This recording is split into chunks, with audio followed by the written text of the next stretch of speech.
I survived 1,000 days on a block breaking SMP, and this movie is a combination of all my season 3 episodes.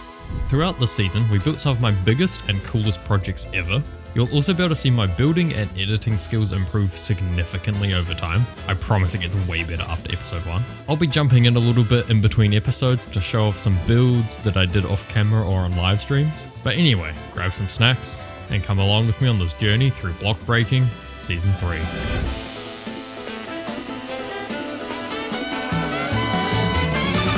So, long story short, season 3 starts in 3, 2, 1, go. Alright. So this is the spawn island for season 3. We're on this island with a jungle biome, dark oak biome, and a birch forest. Oh yeah, and this. So we decided that in 5 minutes, we're all going to be raiding the woodland mansion. We started by chopping down some trees and trying to get some tools that will help us survive while we raid the mansion. We're looking for iron to get ourselves a shield and potentially some armor.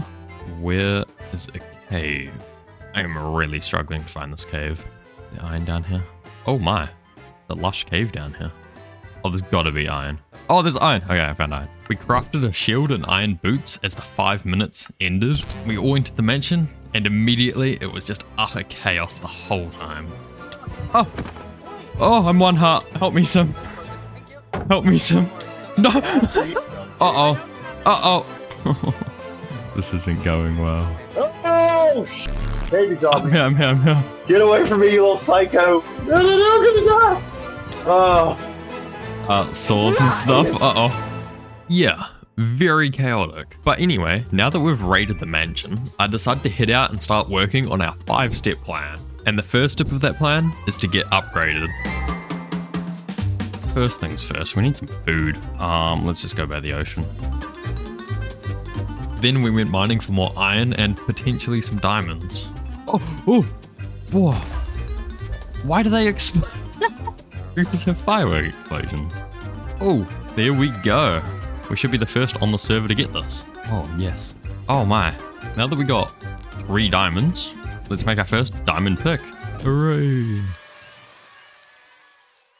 So after a bit of time, we've gathered up a reasonable amount of bread from this little farm here. And now we just need to go get some other things that will basically just let us live a little bit easier. So we've got food sorted.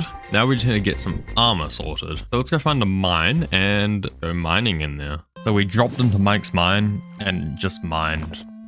Yeah.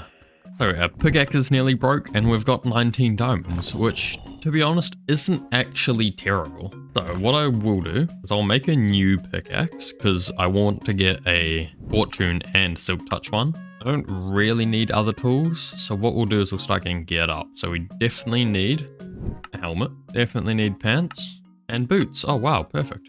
We won't need a chest plate because we'll have the elytra on fairly soon. Then we went into the nether to mine quartz for XP. Once we got enough levels, we tested our luck enchanting our new tools.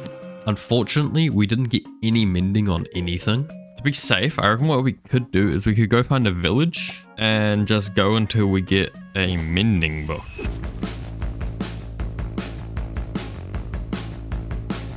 Here's the village. It's already been raided. Let's just hope there's still villagers alive. There's like 3 houses here. Alright, new idea. We're finding a new village. This one's terrible.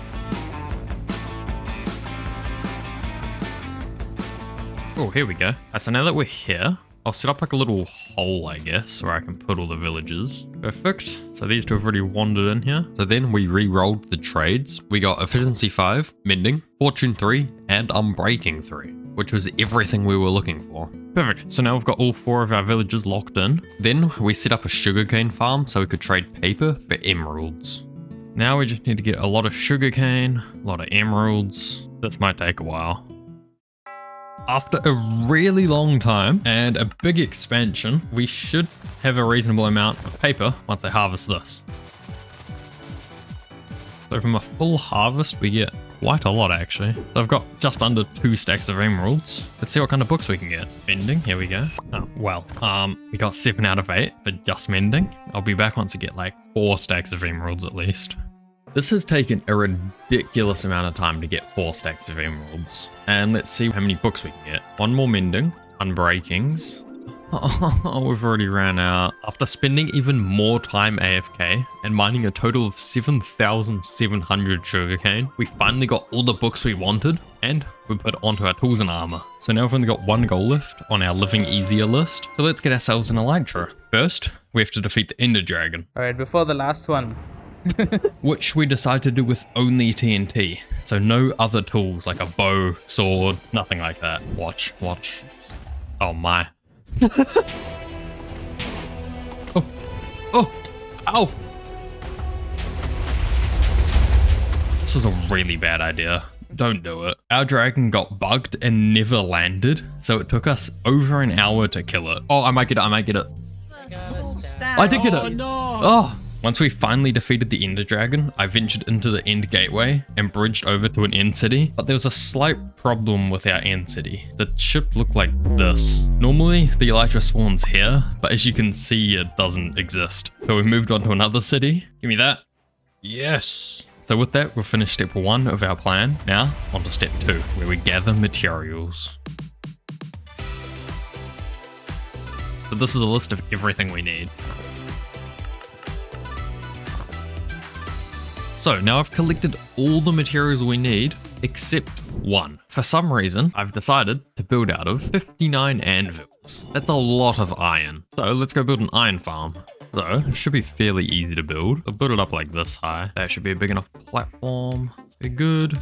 We'll go move our 2 villages up into the villager platforms now. So we moved all the villagers into their place nice and easily. Boom! But then we had to put the zombie in place. Why is there an iron golem there? Where did you come from? What am I getting hit by? What am I getting hit by? What am I getting hit by? What is this? What? Yes. Okay. Okay, good. Did you just jump out? Yeah. So, are we getting iron? We are. Wonderful. It may not be a pretty iron farm, but it works. So now we just need to AFK till we get enough iron. So I've been AFK for a while now, and we should have enough to make about a stack of anvils. Hopefully. Let's see that. Let's finally head home after hours of AFK. With us getting the anvils, that was our material list 100% done and step 2 done. So now we're moving on to step 3, which is building the base.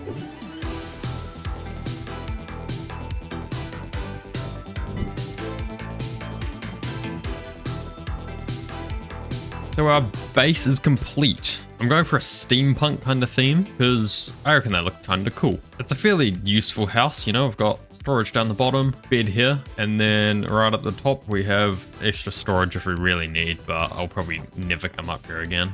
So now that's all of step 3. Now for step 4, we need to plan what we want to do on the server.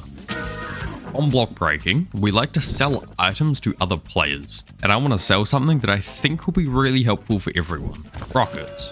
So to set up a rocket shop, we first need to be able to produce rockets, which means we need a sugarcane farm for paper and a creeper farm for gunpowder. So for step 4, we need to plan how we're going to do that. I already decided that I want to make my rocket factory somewhat connected to this base here. So if we build the factory out in the ocean and connect it with a train, I think that might look pretty cool. So let's get to it. This is going to be a much larger build than our house, so that meant a lot more materials, mainly spruce logs and anvils. Yeah, more anvils. To be exact, we need 650 anvils. That's over 20,000 iron bars. So guess what I'll be for the next 4 days. I could have made another iron farm, but I really didn't want to deal with villagers again, so I just used this one. During my 4 days AFK, me and Wire decided to build a wood stripper, and we spent 40 minutes carefully designing and decorating this beautiful build.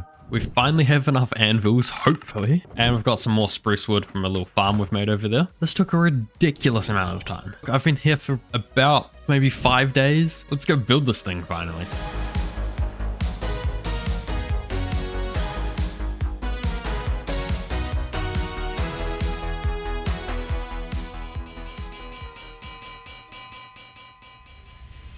That wasn't painful for my ears at all. But anyway, we finished the train station and the bridge. Now we just have to add a train.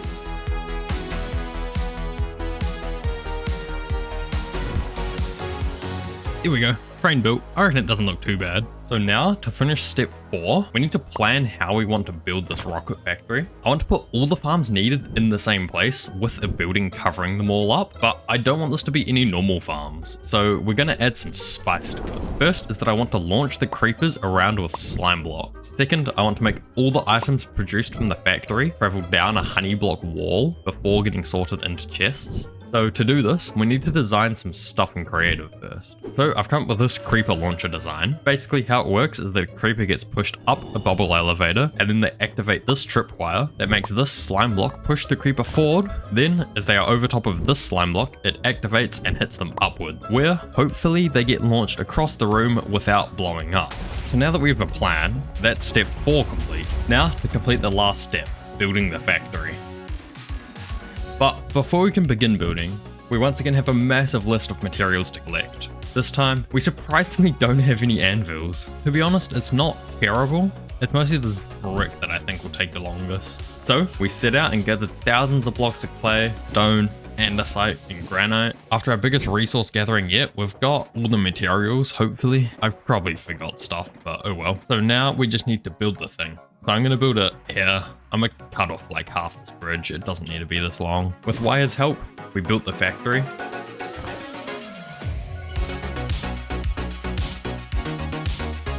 So we've finished the creeper farm. That will be just above the sea level, and the rest of the factory will be built above it. So let's do that now.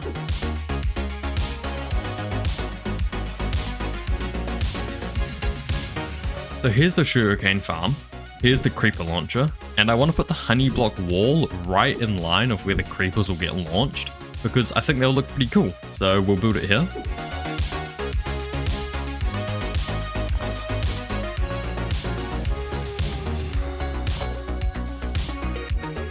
And boom, it's done. I reckon it doesn't look too bad from the outside. We've got our sugarcane farm over here, and then we've got our creeper launcher. We should start seeing stuff spawn in here. But we didn't. And the only thing we saw spawn were spiders. I really stuffed up building this farm. I missed these blocks here. All of these blocks here are meant to be glass. Once I jumped into the farm and fixed all of these, we finally got creepers spawning. And the launcher looked like this.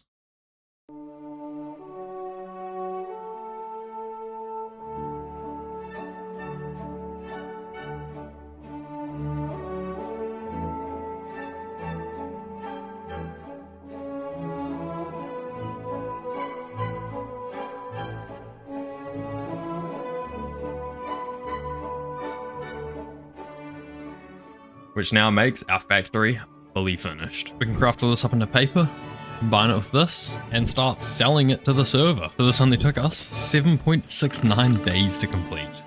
The mushroom biome in Minecraft is really boring. So with Minecraft's 16 different colors, I'll bring some color to this biome. We first need to figure out what colorful blocks there even are in Minecraft. So there's all the wools, there's concrete, terracotta, glazed terracotta, and glass. So now we just need to collect all of them.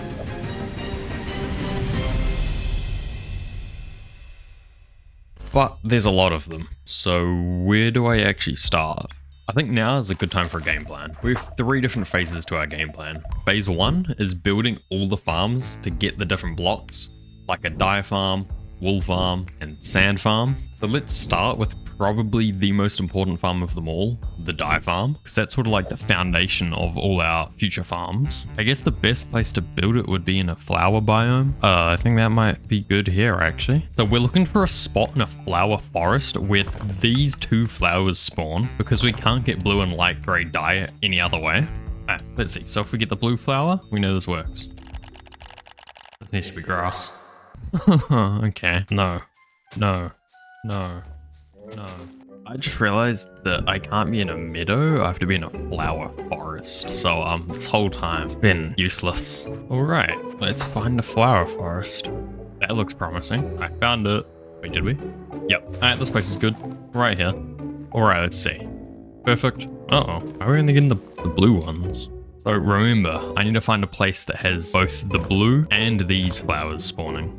I'm only seeing blue here. Yeah, wait. Anything else? There should be these. We're just gonna... Perfect. So those are the 2 flowers we need. Now let's build up the flower farm. So to do that, we have to fill up a few shulker boxes full of sand. But first, we need to upgrade my shovel. Okay, I need efficiency 5. That's better. Now we can go mining. So now that we've gathered the sand and turned it into glass, I'll explain a little about this farm. So this part of the dye farm works because in a flower forest, there's a pattern to how the flowers will spawn. They'll always spawn in the same spot if bone mealed. So if we build a platform that has the flowers we need spawning on it, then turn that into like a farm, we can now get every dye that we need. So now that you know how it works, let's build it. Perfect, done. So the plan for this area is that I'm gonna put all of the dye farms in this one area here. So basically gonna expand up from here. So these are all the colors that we need to make, and I can produce every one apart from these 5 colors here, but we can just combine 2 colors that we can already make to make those. So we can produce everything right here. So now we'll work on getting most of these colors now. So if we get 2 tall flowers and we bone meal it, we get another flower, which we can then use to turn into the dye. That will be my plan for all the colors.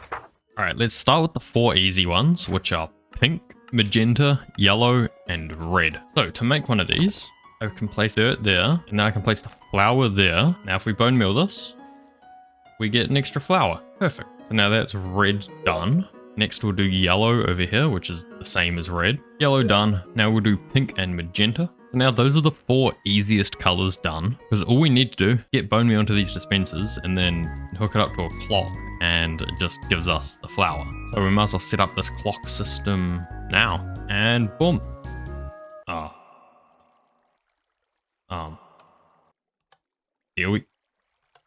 There we go. So now we just need to make these automatically refill with bone meal, and that's done. Next up, we'll work on lime dye. This one works by bone mealing a sea pickle, which will then spread onto nearby coral blocks. So we need to go find some sea pickles and some coral blocks. Alright, let's see. Sea pickle. Sea pickle. Perfect. It died. So I only brought the bare minimum back to the dye farm, and because they died, sea pickles could no longer spawn on it. So I had to travel the 2,000 blocks back to the coral reef, get more coral, and then build up the water around it before placing the coral. Okay, this should work. Let's fill these all up with bone meal and see if it actually works or not. Oh, it works. Alright, let's turn on this clock, and we should see everything fall into here. 1, 2, 3, 4. Where's sea pickle? I'm not seeing any sea pickles. All the other colors work. I know there's sea pickle. We're fine. Alright, so 5 colors work. I have to make sure this dye farm is efficient because it allows me to create everything else in this video, like this terracotta farm and even this castle. So far, we've got pink, magenta, purple. We've got blue, lime, yellow, orange, red, brown, and light grey. And that's it. So next up, we'll work on green. And for green, what we'll do is we'll just add a cactus farm on top of this farm. And that's green done.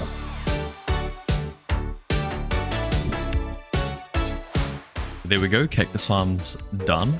Well, our cactus-less cactus farm. But as this produces cactus, I'll add it to the farm. And then it should look like this. So now we've nearly finished. All we really need to do is be able to give this thing bone meal now. So right at the very top, we'll build ourselves a simple little bone meal farm, which will power this entire farm. This moss farm will also be giving us white dye, which is the last dye we need to make. All the other colors we don't have, like cyan, uses white and another color in the crafting menu to be made. So to make this moss farm, we need to turn 17 pistons into sticky pistons, and I don't have a single slime ball. So we need to try and get slime somehow. Okay, this is a mangrove, which is great for slime. Now I just need to wait for night and kill some slimes. Why are there so many of you? Right, whoa. I'm just gonna leave them. Why are there no slimes? Does there have to be a full moon? What does the moon have to be doing?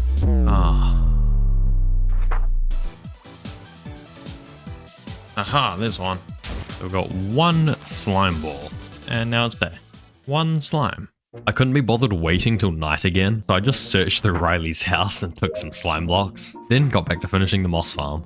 That should be the entire farm complete. So all I have to do is put some bone meal in there, and now it should auto-fill itself. By turning this on, it should activate this. These should all get composted. And then we should see some bone meal pop out here fairly soon. There we go. And then this drops down to here, where it should go around this loop and filling up all of our single flower farms. Once all of these are completely full, it will then drop down into here, where it will then fill up our lowest flower farm. And then once that's done, it will go back up, and then it will go into our white chest. That's our white dye. I built the item sorters for the farm, making the dye farm finished. But one of the problems with it, for cactus, we need to smelt it. For sea pickles, we also need to smelt it. So we need to smelt quite a lot. So let's build a super smelter. One of the materials to build the super smelter is powered rails. Okay, rails.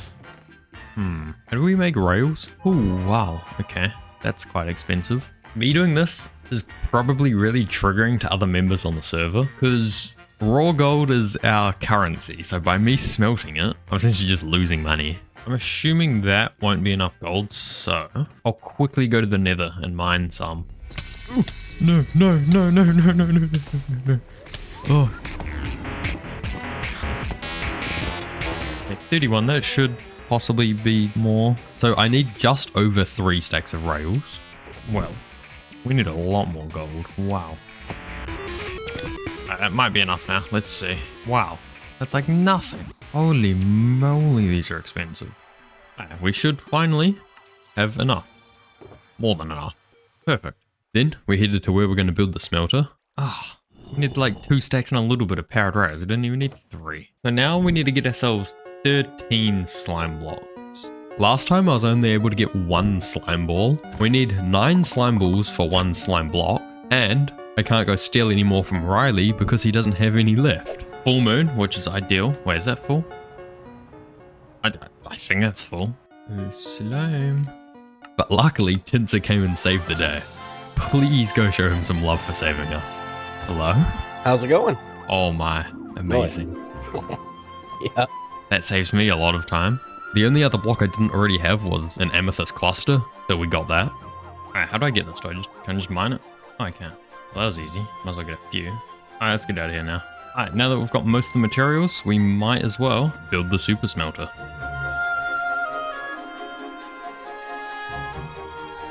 So the smelter's done, but for some reason I need to add 26 flint and steel into a barrel, so I guess we're gonna do that. I don't know why, don't know what it does, but bang. Alright, done. Alright, let's test this. So, to get fuel, we need to turn off this, which is this one. No, that did virtually nothing. We need to turn off this one. That also did nothing. Okay, so that loads it into there, but how does fuel get into the... There's no fuel. How do I get fuel? I flick this? Oh! Oh no. Everything just broke off. Oh no. Where has all my items gone? Did I just straight up get burnt? Surely not. Did they go in here? I'm going to assume that they just got burnt. Oh no. Oh wait, what? There they are. Alright, let's try this again. So, I flick this. Oh, it stays. Oh. Ooh. Okay. So now we can easily get every single color on a mass scale, even black. There's no farm here, but if we come to this nether portal, we go through this portal, we go through this portal, go through yet another portal. Uh-oh, we have a small little wither rose farm. So wither roses give you black dye, so I just need AFK here. Right, so now that we've got all the dyes, which are the base to every block we're going to be producing, we might as well start working on producing the blocks. And I reckon the first easiest one will be wool. So let's get all the materials we need for a wool farm. But I might as well try and put as many of these farms in this area as we can. So let's expand this platform a little bit more. Perfect, just like that. Now we need to get some sheep to put into our wool farm. So we'll make a little pen for them up here. And this music was all copyright, so I'll voice over what happened. We got some wheat, found a couple sheep and started leading them back to our farm. Once the sheep were in the pen, we started breeding them because we needed 16 of them, one for each color. Then we started collecting the materials to build the wool farm. I needed to cut down a lot of trees because of hoppers and chests. Then we built it. So now we have to put all the sheep into a slot in the farm. After a long and really annoying process, we managed to get all the sheep into place and could finish building the farm.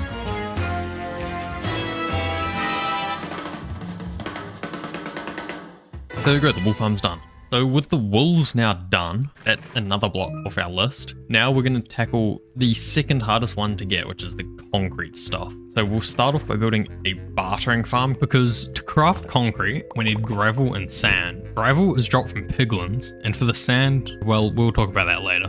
So we'll build the bartering farm just on the other side of this portal, I reckon. So this is in a soul sand biome, soul sand valley, which it is. We can build ourselves a bartering farm like right here with a gold farm connected to it. I have no idea why, but at the time I thought piglins spawned in soul sand valleys. They don't, if you didn't know. This definitely won't come back and hurt me in the future. Anyway, our map's time.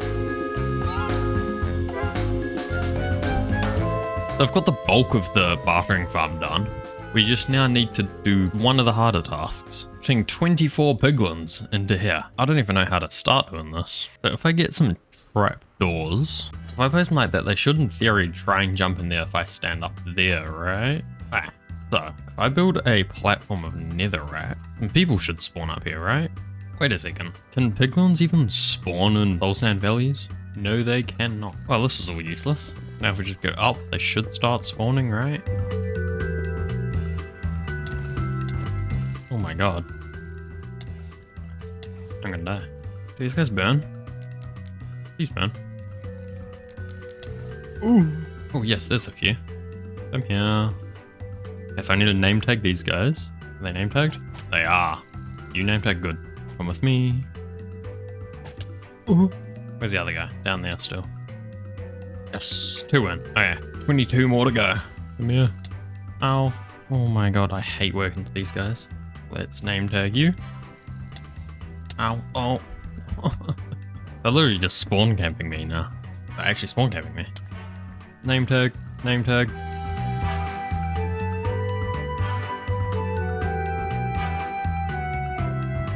So now the farm's done. We load up our gold into here. We turn on the clock, which should dispense stuff into them.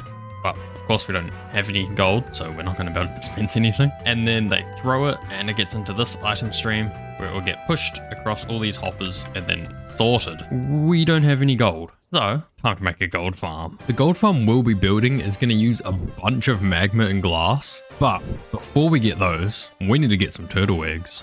So if we get some seagrass, no, how do I get seagrass? Wait, what? Do I need shears? Surely not. Oh wow, you do. If we breed these two, they should hopefully give us some eggs. I'm seeing a lack of eggs. Oh, there we go. Yoink. Mine. Thank you. Goodbye. Then we tested the super smelter by smelting 20 stacks of sand.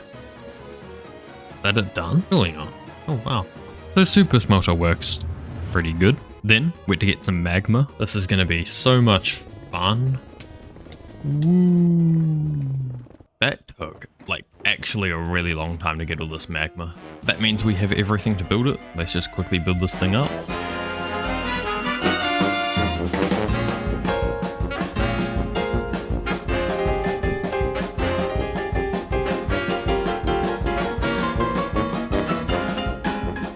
So I just finished the farm and I was like, why is there no mobs spawning? And I remembered this little fact that, see that right there?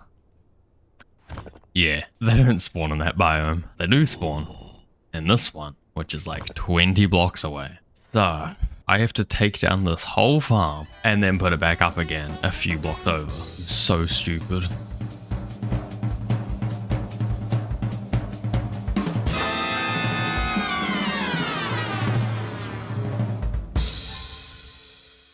Here we go, it actually works now. So we don't need a lot of gold, so this doesn't need to be huge. We just need enough to be able to supply our bartering farm over here.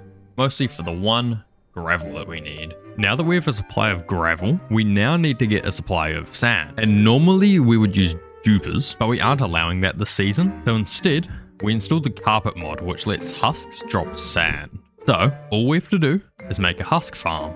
This was going to be a fairly large farm, so I met up with Average to build it. What do we need? We need a lot of... We're gonna need redstone. We're gonna need quartz. Oh my, those pistons. Oh, the observers. Oh. How about we start with the easy ones, like the slabs and trapdoors. But before being able to get all the materials, we first had to find a desert temple. The way this farm works is that husks can spawn in the bounding box of a desert temple. So if we strip away the desert temple and replace it with a farm, we can get lots of husks. Found one, but someone's built on it. Apparently, it's in here somewhere. Oh, found it. Alright, how do I get over there? It's basically fully under. It's buried. Do we take this one? All right. How many shovels you have? Actually, why don't we just raid this while we're here? Oh, diamonds. What happened if I shoot that? Test. You really want to die? Wait, I don't have like you blast need protection.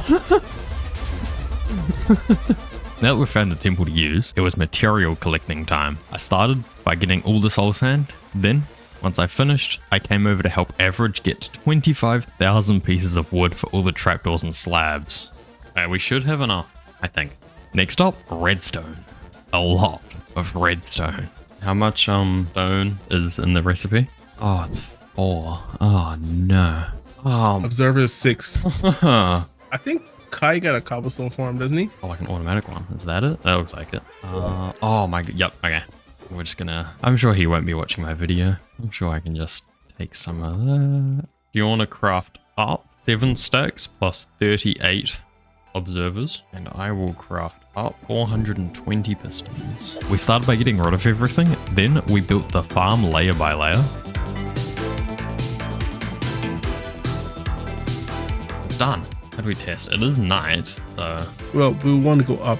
So is that going to work really well or not at all? Yeah, it's going to be one of those. We're about to find out. So we should see them fall to the bottom, eh? Yeah. I see at least... Oh, there's 2 under the farm. Okay, Oh, 3, 4. 4 might not seem like a lot, but this was a huge success. When we were building this, we didn't even know if it would spawn anything. Now, we just have to work on a killing area for all the husks. We thought it would be best to build it above the farm so we don't have to spawn proof a big area. Hey, it's not much that we need to light up. It's not bad. Yeah. It feels good. I guess start with the surface and then work our way down. The good part is it's not allowed down. Yeah. Oh my grief. Don't go under that farm. Ooh. Well. I was trying to go to sleep because the bed is there. One whole side is done. Is that everything lit up? Apart from underground? It feels that way. Yeah, when you go underground. Oh, that's all water to be fair. Oh, there's that. Okay. After lighting up the last cave, the area was fully done. Now all we had to do was the killing chamber. Our first problem was that we had to move all the husks into a small area. So our plan was to push them into a 2x1 bubble elevator. Oh, there's a lot of everything. Wow, we successfully pushed all the mobs to where the elevator would be going. Now we just had to build that. Oh man, I am so happy with this right now. You have no idea. Yeah, that's a lot of mobs as well. Oh. Don't fall in. Are you activating it now? Oh, I'm sorry. I wanted to get him off there. Oh, Are you no. okay? You should turn it off. Look how many there are. There's so many. I might as well mend my pickaxe. Well, there's this many mobs. Good. Oh, that's a good idea. You're a genius. Prop 4 should be able to keep me alive, right? I'm not gonna drown. No, I'm gonna drown. Oh. Oh, no. Oh, I'm back at spawn as well. Are they going? Oh, they're going. Look how well this farm turned out. Well, all except this. Well, we'll just lower that slightly. That's not too big of a deal, but I guess that works reasonably well. So now we have potentially the hardest block to do, terracotta. So the way how we get terracotta is we first need to get dirt, then we need to turn the dirt into mud, and then that mud into clay, and then that clay into terracotta. That's quite a big process, which require quite big farms. So we need to expand this platform more. Perfect. So now we can build the new farms over here. We'll start off by making a dirt to mud to clay converter, which is actually not too difficult. It just requires a lot of dripstone. So let's go find ourselves a dripstone cave, try and get some. This looks pretty good. This looks very good. Wow. Hello. So what we need to do, mine lots of these.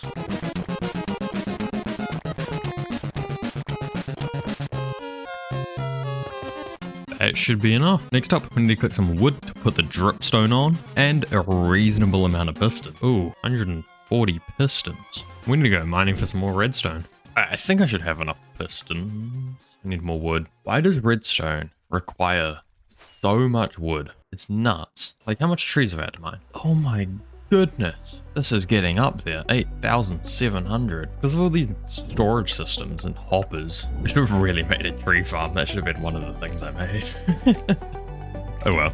Now that we have everything we need, we might as well build it.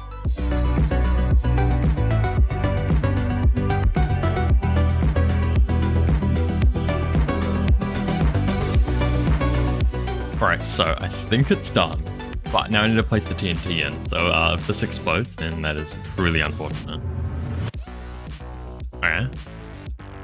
Okay, so now the way we activate it is we put a block here. Perfect.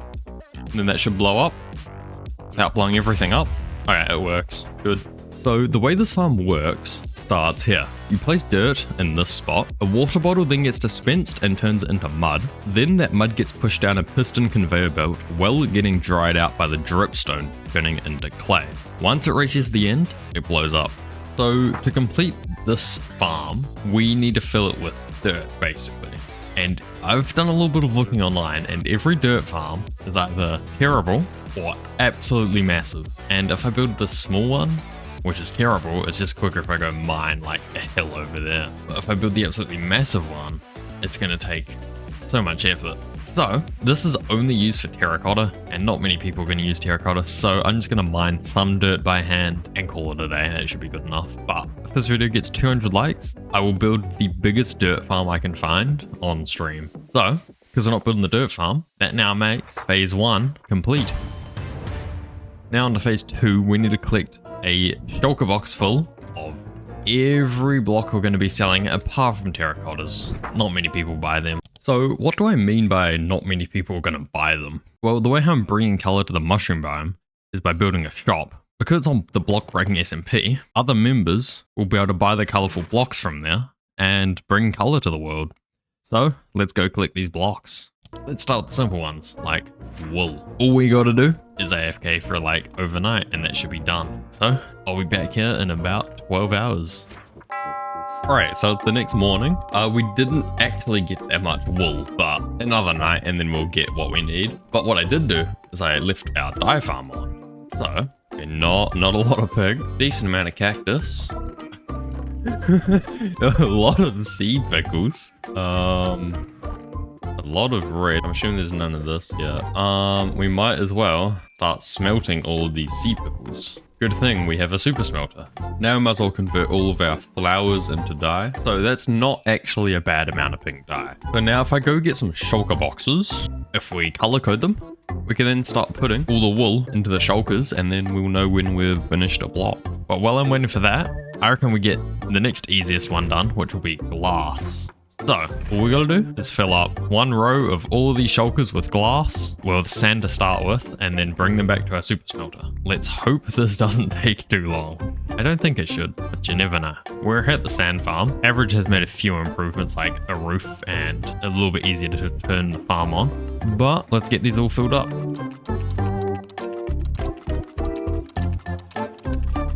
So, the sand farm is actually fairly efficient. This is a really good XP farm, like surprisingly good.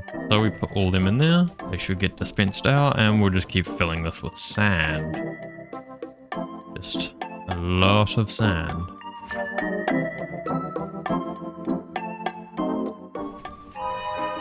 Uh-oh. That didn't just break the farm, did it? It severely stuffed up the timing. Oh no. It did, in fact, just break the farm. Oh no, oh no. Oh no! No, no, no, no, no. Oh no. Oh no. This is a slight problem. I think these went like that, and then there, and then if I just put this guy back. Okay, let's try this again. Please tell me I fixed it. Okay, I think we're safe. Okay, we're fine. It works. So now we've got all the different colored glasses. There's one block done. We've nearly got all of our walls. Next up, we'll do concrete. So for concrete, we need gravel and sand. Fairly easy to get sand. It's the gravel that's the problem. So what we need to do is get it from our piglins up there, and we can get them fairly quickly. We just need some gold. So time to AFK the gold farm. So I've been up here for like 10 hours or so. Let's see what kind of loot we have. Okay. Okay. Ah. 3 double chests. That's pretty not very good. Oh, I just can't really expect too much with a little farm. Oh, wow. We did not get a lot. Maybe a slightly bigger gold farm would have been more helpful. But that doesn't really matter. It all comes down to this.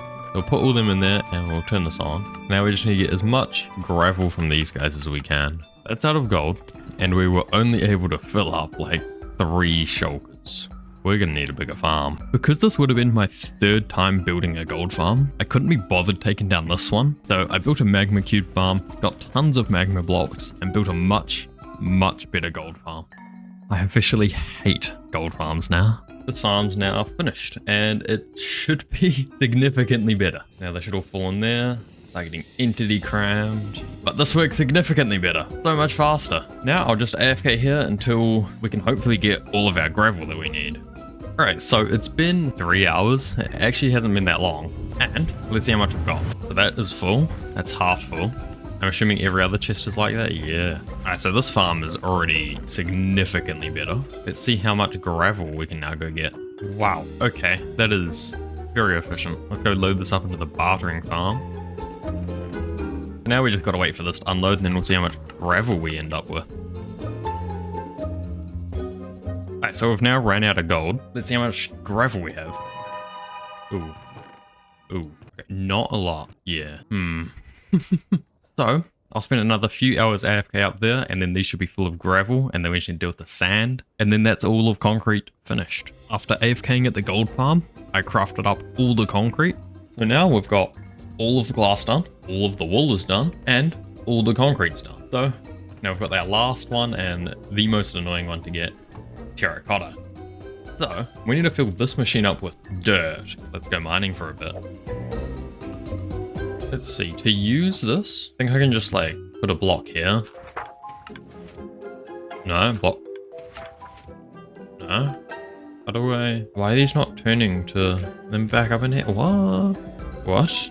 This machine isn't working. I watched a YouTube video and now I think I fixed the problem. Yeah. Oh! It does.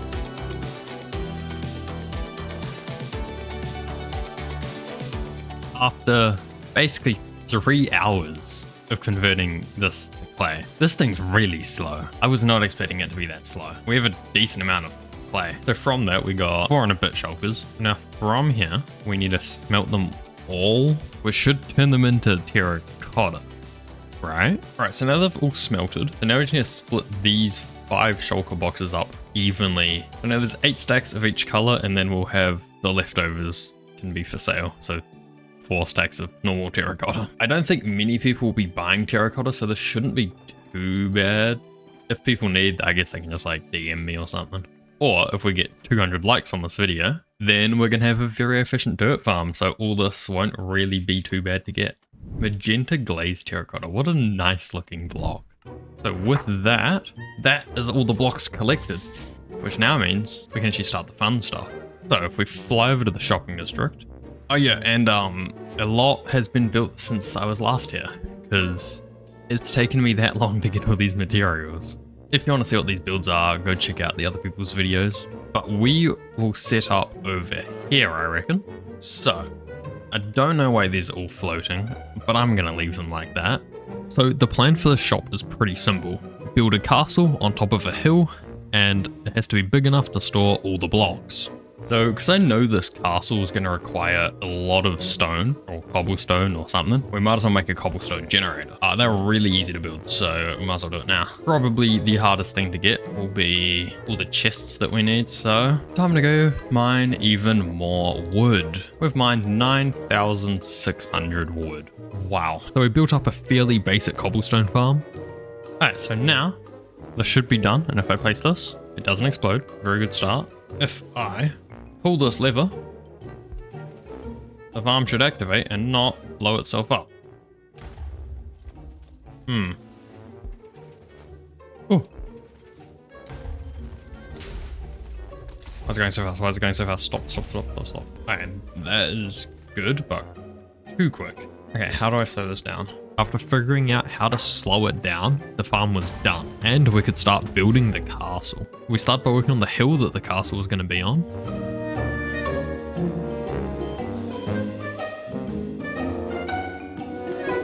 It's not huge, but it's not small. Like, it's a pretty decent sized hill. Did a big cliff on the back. I don't think it looks terrible. We've got this little cave here that we could do something with in the future. So we'll start off by creating sort of like a little plan with just stone, where you need to have at least a room for every block that we're selling. Let's start at the top and work our way down. So we'll start with a main area like that big, I reckon. We can have a second room like that. Something like that for our main part of the castle. So there'll be like a main part here, little secondary part there. Entrance will go somewhere here. Have another room there. Now I just need to work out the smaller parts and like where walls would go and stuff. But I reckon something like this layout should be good. We'll have a upper level and there'll be 3 sort of main parts, and then they'll go quite high. We collected 3 shulkers full of stone bricks, stone and cobblestone. So it should hopefully be enough for most of the walls. I then collected all the other materials we would be needing. So now we're just going to place all of these shulker boxes into a building. So enjoy this very big time lapse.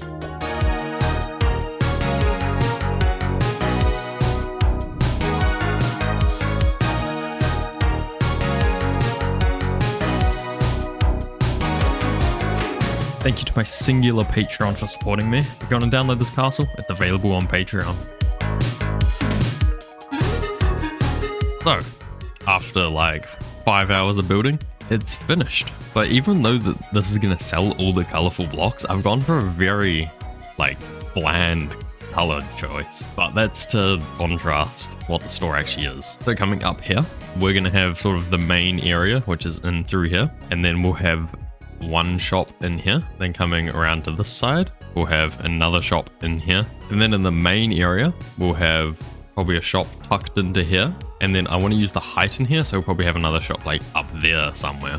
So it should be big enough for all of our blocks that we need to sell. I reckon that's kind of cool, because my first ever YouTube series, I built this castle in 19 episodes. And then this one we've now built in a single episode. So that's quite a lot of progress. So now that the exterior done, the only thing that we really have left to do, but arguably an even bigger task, is to do the interior. So to not make this too annoying for myself, I'll do this like room by room. So I'll start with this room. First up, we need to collect a whole bunch of materials. After another huge material gathering, we had enough to start the interior. So now, I've filled up all of these shulkers with different blocks. And now we need to place them in the interior. We'll start off in this room, and we'll make this the terracotta shop. So it'll sell the normal terracotta and the glazed terracotta all in here. Let's start by getting a floor in place so I can actually walk without falling down. Perfect, so something like this. So now we'll add in walls to make this thing not look disgusting. So something like this, I think looks half decent.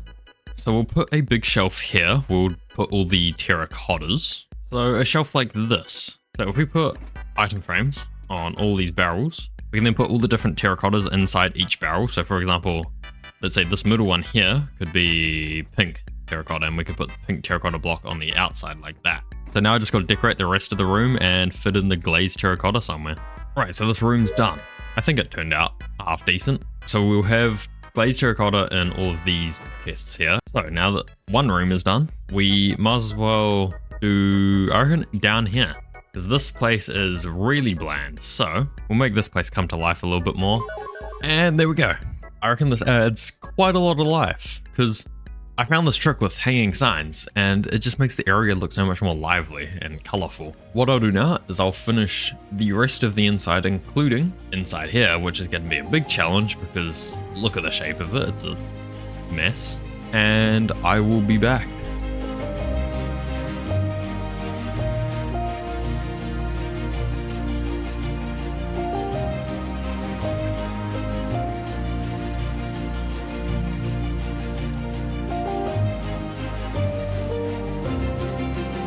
Now the castle interior is finished.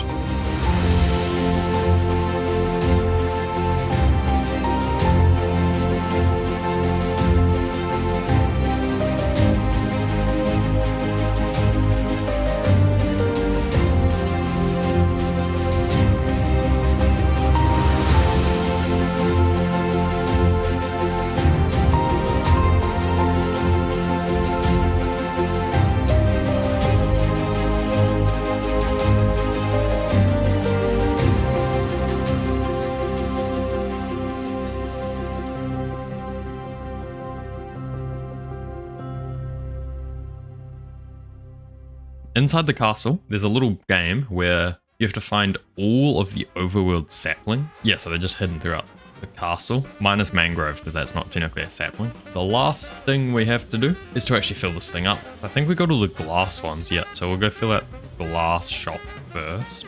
This is gonna be painful, actually. We moved all the glass into the barrels and chests. Next, we'll do what we have with the walls. We finished the wool and started putting the concrete in place. Look at that at night. It's all lit up. I reckon that looks pretty cool. That's all of concrete done. Alright, so now all we gotta do is go get all the ones for the terracotta shop, and terracotta's all stocked up. So with that, phase 3 is complete. And the castle is ready to sell some blocks. We built 7 different farms, cut down thousands of trees, all so that now this castle will be able to provide all the colors to the mushroom biome. This was by far my biggest build I've ever done, so I hope you enjoyed. After posting the castle video, it quickly reached the 200 like goal we set. So across 3 streams and about 12 hours of resource collecting and building, we built and finished the dirt farm. This looks insane when it's turned on, and it would produce roughly 80,000 dirt per hour, but unfortunately this requires a lot of bone meal to keep running, and I didn't want to spend another 12 hours building a huge bone meal farm, so we can't actually use the dirt farm. Okay, that's all I wanted to show you. So now enjoy episode 3. Minecraft is such a beautiful game with a huge variety of different mobs. These mobs are such a big part of the game, bringing so much life into the world, but it's rare that you'll even get to see all 79 mobs, and even more rare that you'll see the different variants of each mob. One of the biggest reasons why is because you have to travel thousands of blocks to find them all. So today, we're gonna fix that by building a zoo for all 34 different passive mobs in the game.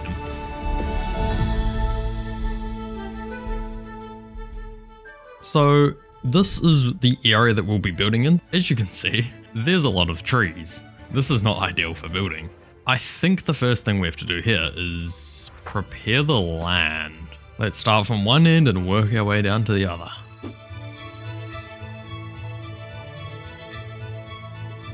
So here's the plan for the zoo. I'll be putting all of these mobs into the zoo. There's 34 in total, which is a lot of different enclosures, so we can group up a few of them together. Like, we'll put horses, mules, and donkeys all into one enclosure because they're basically the same thing. Then we can pair up some mobs that will live in similar biomes, like the ocelot and parrots, both living in the jungle. We can put turtles and axolotls into the same enclosure, and then I reckon we could probably split the water animals into like 3 different enclosures. So now that we've got a rough idea of what we want to do, let's lay it out onto the land.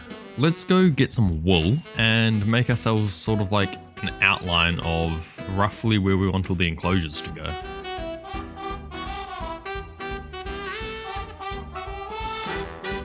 Okay, so now we've got the whole thing planned out. And I think this should be just enough enclosures. So what we'll do is we'll put all the boring animals like cows and pigs on this side. And then we'll put the cool animals and also the cooler enclosures on this side. And then to fit all the water animals, I'll do like an underground aquarium with like the entrance being in this blue area here. So now I'll sort the animals into colors and you'll be able to see what groups of animals we get.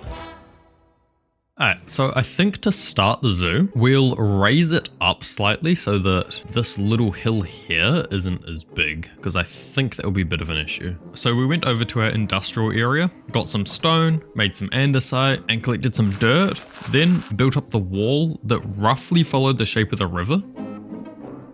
So something like that. Alright, so now if I go get some more stone, we can plan out what I want the shape of the entrance to actually be. My plan was to build the entrance in the orange area, and the rough layout of the entrance looked like this. So my plan with the part where you actually walk through was to have big Jurassic Park style doors here, and then I wanted to have a big arch over the doors. So, something like... I mean, the idea's sort of there. It's lopsided. But I think if I get some stairs and slabs, I can save this idea.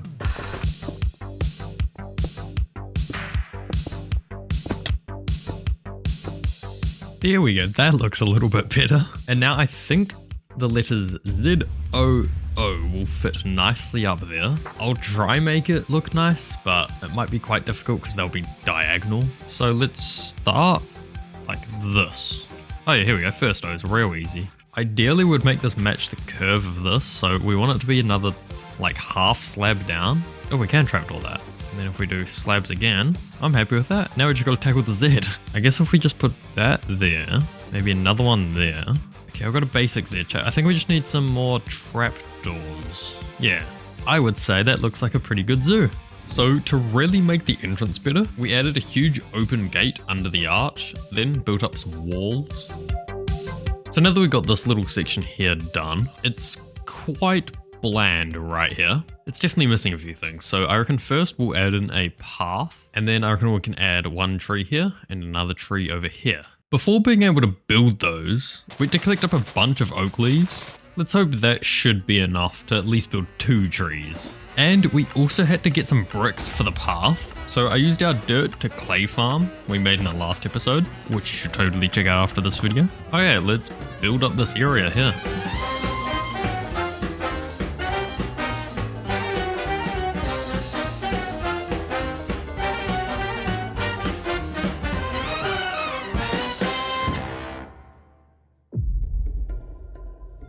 So now what we'll work on is what we need to actually be able to store these mobs. So to keep a mob from despawning, we'll need to get ourselves a name tag. And then to get the mobs over here easily, I'd say we'd need probably a lot of leads. So we can craft leads, I'm pretty sure, but name tags we can't craft. We need to get ourselves a villager for that. I have no idea what villager sells them.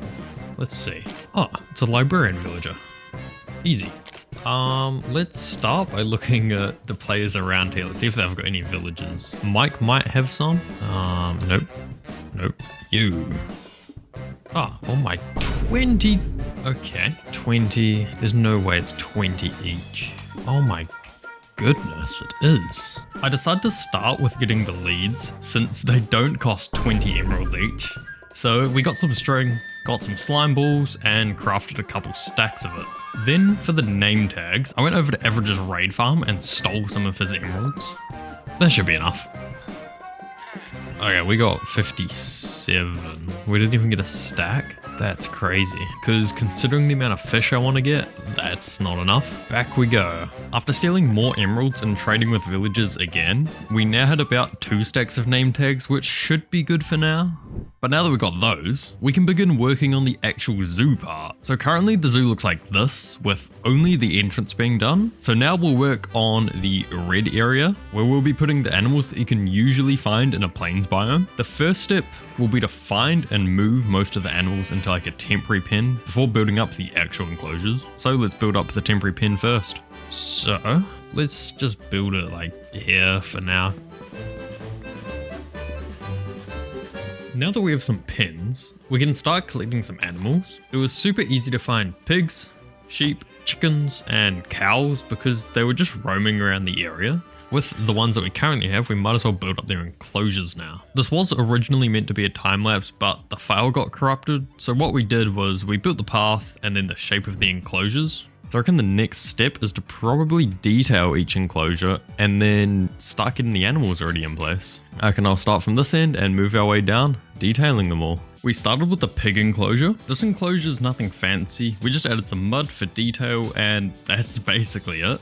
Next up was the chicken enclosure. We did this cool trick with item frames and coral fans to make it look like a nest. And we added a little chicken coop too. And then the sheep enclosure. All I did was change the grass a bit. that was it. We'll get these two and move them into the pig pen. So if we just go over here, they should follow. Perfect. And I don't think they can get out. Alright, now let's go get the chickens in place. Perfect. Alright, and then we'll move the sheep in last. So now they're in place. We still had to build up 3 more enclosures. So my plan was to put the rabbits in this area here, the horses, mules, and donkeys in this big area, and the cows over here. Yeah, I decided to add a hill and then also make it go into like a tunnel because I thought that would be cool. So we've finished the cow pen, we can put the cows in there now. After getting the cows in their enclosure, we now have the rabbits and horses left. And in Minecraft, some mobs have different variants, and my plan for the zoo is to get all the different variants of all the mobs. So because both rabbits and horses have multiple variants, these two will be a bit more difficult to find and collect than the others. So here are all the types of rabbits we can find, so let's start collecting them. Alright, easiest way to find rabbits will probably be just to chuck on F3B and then fly around till we find someone. I usually see rabbits spawn a lot in spruce biomes. There's got to be a few in here, right? At least I think I normally see them spawn in here. This might be quite difficult to find one.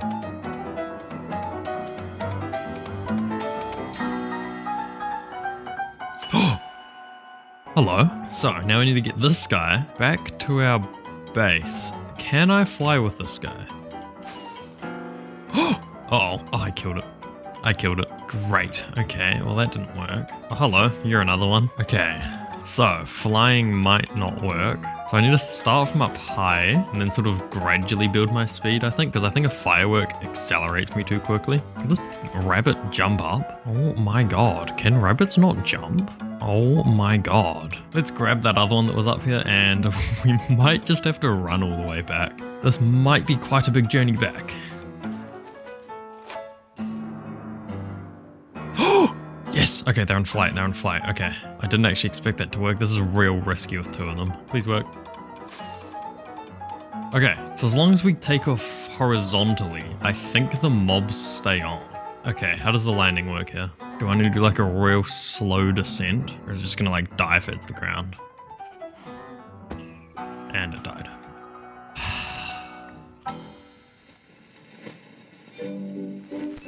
Do you want to transport your own mobs around your world? This is everything you need to know. Step 1. Taking flight. To take flight with your mobs, you can't accelerate too fast or the lead will break.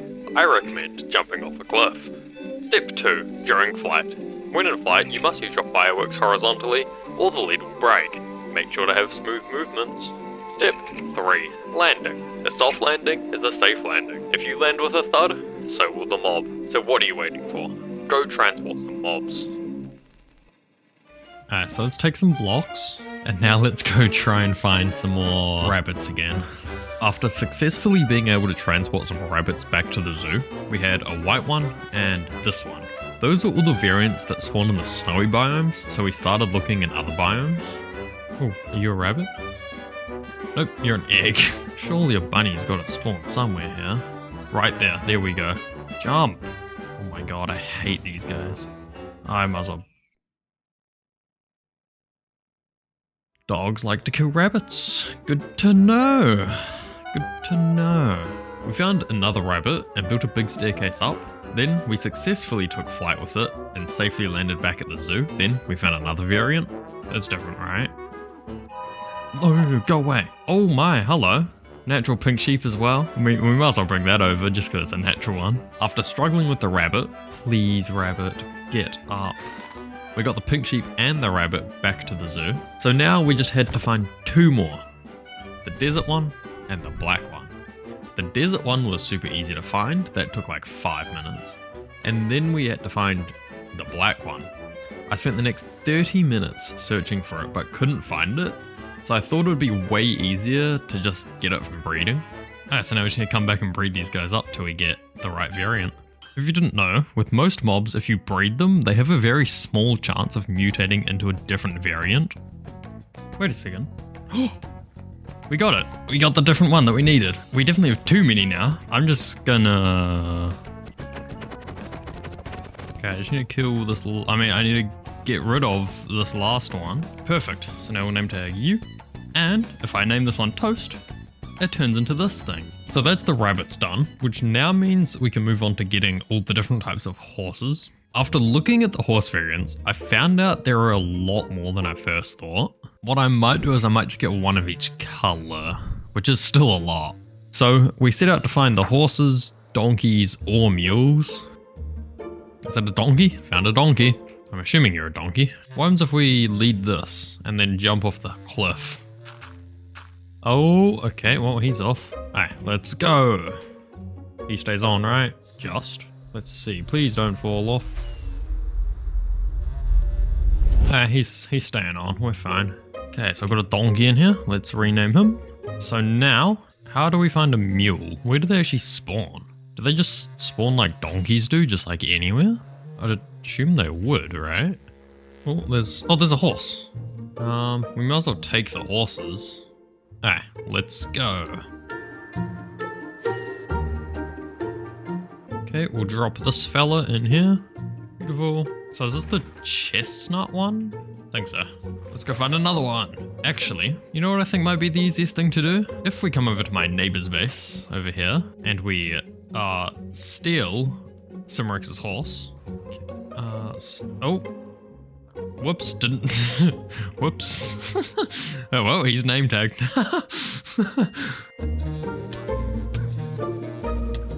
And now, in theory, we should be able to breed these two, right? Oh, how do I feed them? Do they want apples? Surely it's not apples. That's going to be so annoying if it is.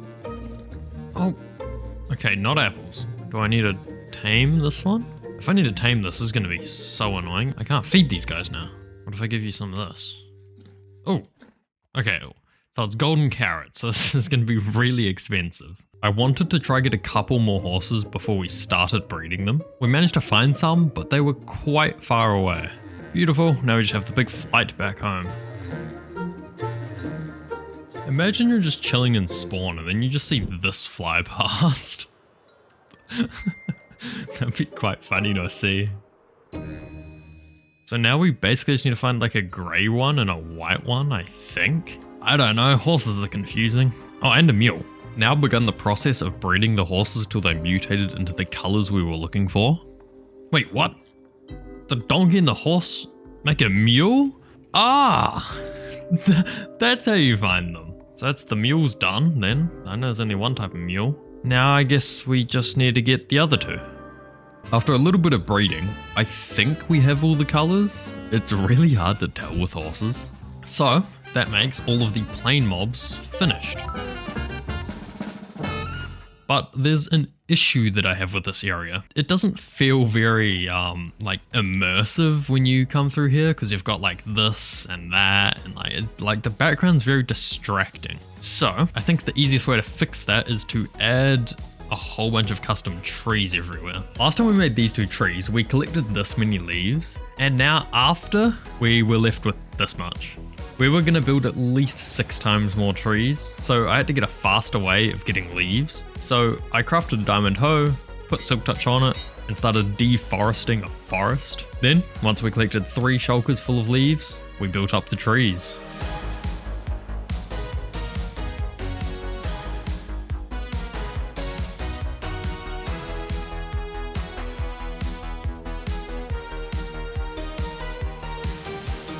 So now this area is looking a little bit better now. So We can no longer see as much in the background, which I reckon's quite nice because it makes it feel a lot more immersive. But now that we've completely finished the plains biome, let's move on to our next area.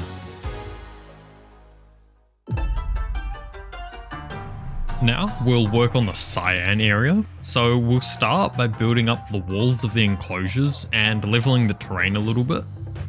So the plan is to put the pandas here, sniffers here, and armadillos here. So let's go get those mobs. We'll start off with probably the easiest one to find, which is the armadillo. We headed over to an acacia biome. Can armadillos even spawn here? With Minecraft, let's say you created your world in 1.20. Then they updated to 1.21, adding new mobs to the game. You can only find these mobs in new chunks, meaning you have to go to areas that haven't already been explored, which is a little bit difficult when you're playing on a server with people.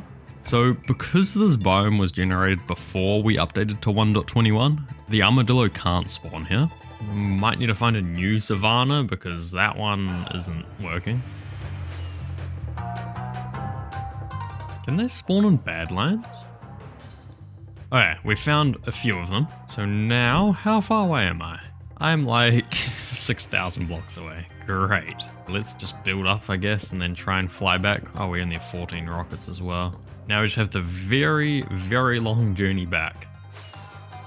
And they both fell off. Let's try finding 2 more armadillos and try not to let them die. After finding some more armadillos in a biome that was even further away, we started flying them back to the zoo. Just be nice and gentle and we should be fine. No! Oh, now that we've got the armadillos safely back to the zoo, we can now go get the sniffer. Okay, so to find the sniffer, I need to find it in suspicious sand. So, to find that we need a brush. Okay, so we need a stick. Surely I can find some copper in this cave. Yeah, there's some. And now for a feather, I have no idea where a chicken is. I guess the closest place that I would know of is probably my zoo. So we'll just quickly, yoink. Oh, that didn't drop any. Yoink. Oh, that also didn't drop any. Maybe we should use the looting sword, That might be a little bit better. There we go. Now we need to use the brush on suspicious sand, which we can find inside a warm ocean. And we brush the stuff. We should eventually get a sniffer egg. Suspicious sand, where are you? We searched for the ruined structures that spawn in the ocean for like the next 20 minutes. We used the brush on all the sand we could find till eventually we got the sniffer egg. Oh, we found one. Okay. This took a while to find, so I thought it would be easier to head back and ask Riley if we could steal one of his sniffers. This is not gonna go well. Let's hope this thing's prepared to be airlifted out of here. Is he still on? Okay, good. Beautiful, here we go. Okay, now we just need to go nice and slow with this guy. After a safe landing, we placed down the sniffer egg and waited. So now after a little bit of time, we now have a little baby sniffer, which will eventually grow up into the size of this guy. But now we got those 2, we still have 1 enclosure left to fill up, and we'll put pandas in that one. So, pandas are kinda interesting in Minecraft. There's 7 different variations of the panda, and 6 out of 7 of these don't affect the visual changes that much, but they do affect the way the pandas behave. For example, there's angry pandas that will attack you, shy pandas that will run away from you. This is unlike any other mob in the game, but the 1 out of 7 is a brown panda, which, well, makes the panda brown. And there's a whole gene pool and like selective breeding you can do with pandas, but I'm not that smart, so I'm just gonna breed up a whole bunch of them and hope I get lucky. But to do that, we actually need to find some pandas. Somewhere that way. Let's go. That way? Okay. 1 second. Before we go and find... Where are you finding mushrooms? Oh, pandas. That's not even close. Before we go and find pandas, we need their favorite food source. True. Well, I'm sure where pandas will be will also be where bamboo will be. So with Wire Destroyer's help, we set out to find some pandas. Onward. We're going back where we came from now. Are we? Okay. So, now we need pandas. Oh, found one. I found a slight issue. We can't lead them, I think. Oh, you're kidding.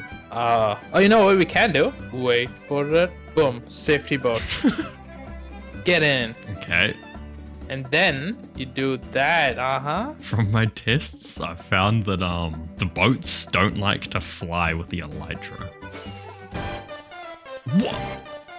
Oh, Your tests have failed you, Padawan. what? What? Wait, what? I have a panda. Wait. But editing Spade here. I still have no clue how he was able to fly so aggressively without breaking the lead. But anyway, we moved the first panda out of the bamboo and searched for a second one. Oh, looky what I found. This thing is so slow. Yeah. Oh, watch out, fly away. Oh, hello. We moved the second panda over to the boat. Should I try, see if I can take off? Oh! Alright, round two. Up and away. Did I do it? Oh, you got them now. Yeah. Okay, I just need to go get a little bit of speed and then I should be able to go like Oh, this. that was so close. You almost landed. So they're both on? Beautiful. Okay, the pandas are still attached. Uh-oh. The pandas have in fact disappeared. Oh, okay, I found them again. We flew them out of the water and back to the zoo without dropping them this time. Yeah, now all we need to do is get all the different variations. How much do they want to eat? Oh, Oh, they got a baby. so we started to breed pandas. It is very cramped in here now. I might need to expand this pen. We expanded the pen and then started breeding them again. There's way too many pandas in here now. Oh, what just hit me? Oh my, wait, is this guy like angry at me? Ah, it's an angry variant. Okay, well, it's our first angry variant then. After a tiny bit more breeding, I'm also starting to have a small problem. I have too many pandas now, and we still don't have a single brown one.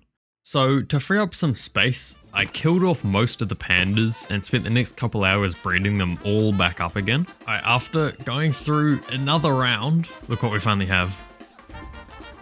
We finally got a brown one. That took so long. So now, all we gotta do is kill off all of these guys again. Done. Now that we finally have all the variants, we can decorate the enclosures and put the animals into it. We started with the sniffer enclosure. With this one, I wanted to make it very green and full of life. Then we did the armadillo enclosure. Because they live in savannas, I tried to make the biome look similar to that. I think it sort of looks like a savanna. And lastly, the panda enclosure. I wanted to make this feel very lush, so I added a water feature, a bunch of bamboo and sugarcane, and this cherry tree. So I reckon it looks a little bit better now, because when you first walk in, you got the pig from the cherry tree, which looks quite nice. And with those being decorated, we've now finished another group. But now that we've finished this area, we'll move on to the lime area. So for these ones, we'll get llamas and camels. None of these have variants, I think. Well, llamas do, but they're not interesting. So let's go find ourselves some llamas and camels. Now that I think about it, I don't think I've ever seen llamas in the wild. I only see them from wandering traders. Where do we find llamas? Are they like a desert? No. Jungle? No, where would we find llamas? I reckon llamas spawn in warmer biomes. We'll head over to the desert and see if there's any that spawn here.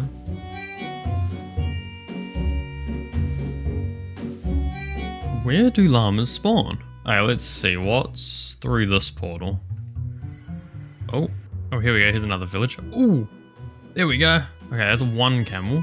Please tell me there's a second one around here. That would be very helpful. I can only see this one guy, but let's get him back to the zoo, I guess. And then we can find the other one a bit later. Oh, there's another camel. Okay, this is perfect. As long as this guy doesn't die. Beautiful. Might as well take the second one with us now.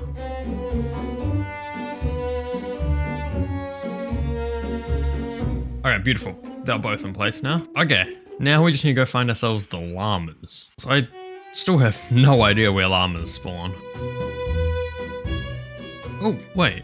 Oh my god, there we go. Wow, we're very far out. Where are we? We're 5,000 blocks away. But we found some. Okay, so they do spawn in savannas.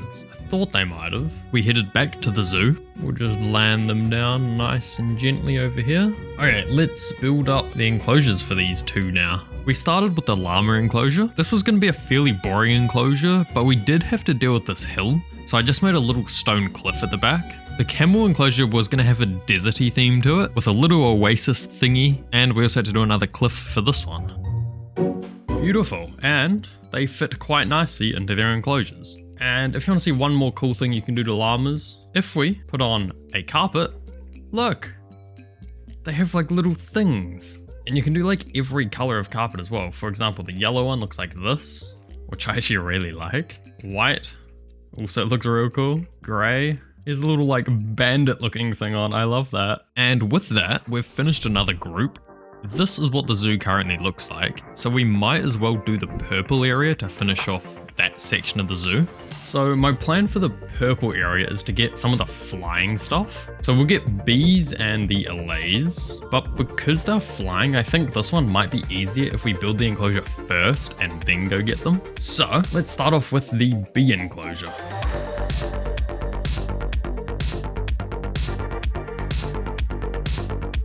So we'll put the bees in this dome, but first we need to fill it with the most colorful flowers we can find. So I think the best place to find them will probably be at my dye farm, because I'm pretty sure we produce like most flowers there. At the dye farm, we took out some flowers from the chests, and because the farm is in a flower forest, we just ran around and gathered more types that weren't already in the chest. Now let's put all of these flowers into the bee enclosure. Let's see, we'll put all the tall stuff near the back so it doesn't like fully block the view when you're on the path. Perfect. I'd say if I was a bee, I'd love this place. Alright, now we need to go get the bees. So I guess if we just go look in maybe the cherry blossom biome, we could easily find some beehives. Yeah, like one right there. So all I do is I need to put down a smoker, and then I think I can just use my silk touch pick. Yeah, we got 3 more bee nests and place them into the enclosure. We just need some bees to show themselves now. What if I break this without the smoker? No, what if I just break it? Oh, they're angry. Well, at least they're out now. Did they eventually stop getting aggro at me? With the bees done, we now have the allay enclosure left. I think of allays as kind of like fairies in a way. So I tried to make the enclosure look kind of magical. I kind of like how it turned out. But now we need to get the allays. I've never used allays before, so I know literally nothing about them. I don't even know where to find them. I think it's at pillager outposts. Let's just fly around till we can find a pillager outpost, I guess. I mean, there's one right there, but I'm assuming it's been looted. Because I know that they spawn in these kind of things, like this iron golem.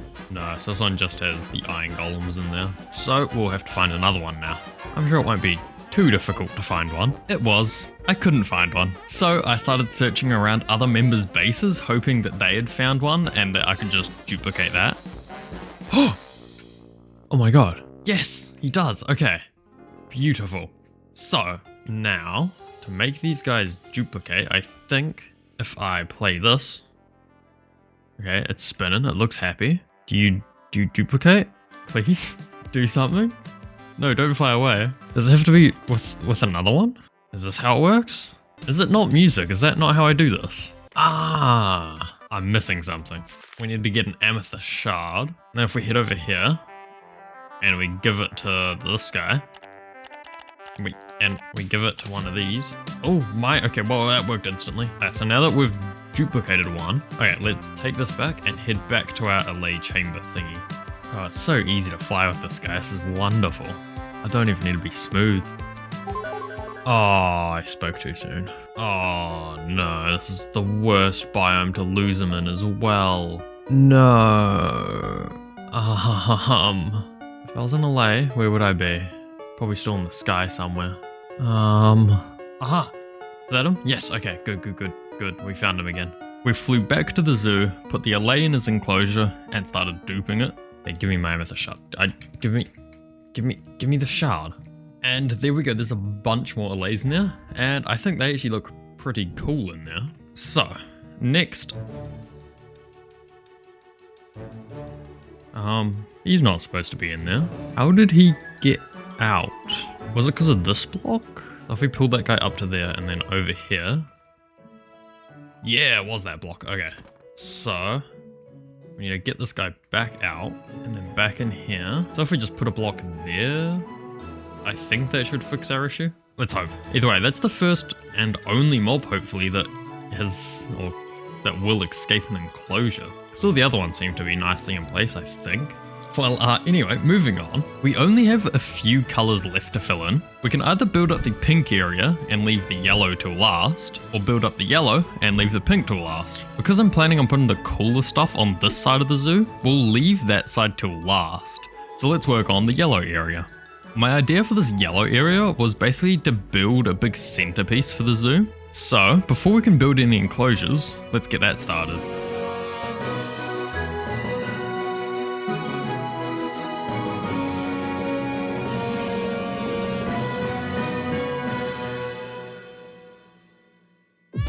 So far, we've built up this big sort of skeleton of a volcano, but it's quite boring when it's just stone. So I've left this big area here open so we can add lava pouring down the side of the volcano.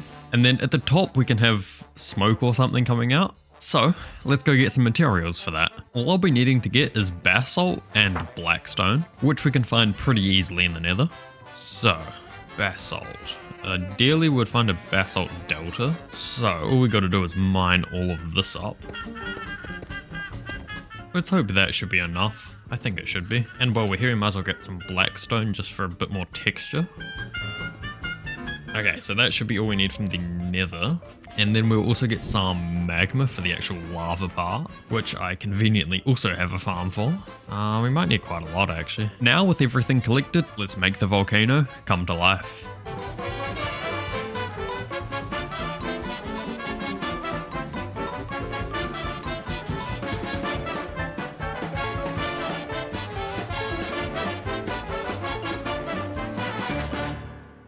I love the way that this turned out. I took some inspiration from Good Times with Scars volcanoes, and I like it. Like, it's fairly basic, but I think it ties the area up really nicely. But now that we've also done that, you can sort of see some natural little like enclosures we can do. So we can do one here, we can do one here, we can do one over here, and then we can also do one in here. So I reckon over here we can do foxes, and then here we could probably do goats because it's on a mountain, so it sort of makes a little bit of sense. Let's go find them now. So foxes have two variants. One is the normal orange fox, and the other is a snowy white fox. There's one.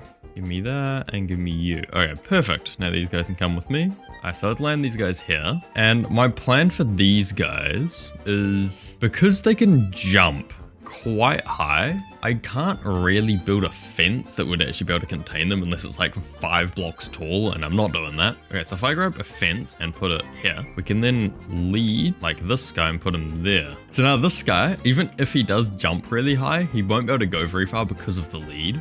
Now we just have to get a normal fox. So I went to the spruce forest next to the zoo and found one in there. Alright, so now that we've got those, we might as well just immediately move on to the goats. And again, goats are going to be a very similar situation because they can jump even higher. I thought that goats would be just as easy to find as the foxes were, but it ended up taking me about 15 minutes to find any goat. So this should stop them from being able to jump, I think. I don't think they can break the leads. So we bred up the goats, and now all we have left is to decorate the enclosures. We started with the fox enclosure. All I did was add some spruce trees and spam down some berry bushes. Then for the goat enclosure, I didn't really know how to decorate it, so I just added some leaves and grass. This is the best I could think of. So now we have 3 mobs left in the yellow section. These 2 I'll put together in a jungle themed enclosure. And for the strider, well, what better place for the nether mob to go than inside the lava-y volcano? Do these guys need to be in lava to survive? Or can we go collect them now and then build up the enclosure later? Let's do that. Let's go collect it, see if it survives. I think it should, but... I built a portal outside the volcano, but it must have been too close to the other portal because this happened. Oh, great. I built it too close. That portal just led us to the nether roof, which is not where striders live. I built another one a little bit further away. There's some striders. Actually, that might be a really helpful portal. So that should ignite. Where does this actually lead to? Why? How does it lead into a cave? Maybe that won't be helpful. I need 2 of you to come with me. Okay, I feel like these guys might be really annoying to move. We very slowly got one of the striders up to where the portal is. Okay, let's get this guy through the portal. So he can survive in the overworld, right? Yep. Oh, no, no, no, no, no, no, no, no, no, no. Get out of the water. Oh. Okay. Probably should have thought that one through. After we built a bridge across the water, we put the strider into a pen, then went to go get another one. Again, this one was slow, but we got it out of the nether and into the pen safely. Okay, so let's quickly build up this lava enclosure.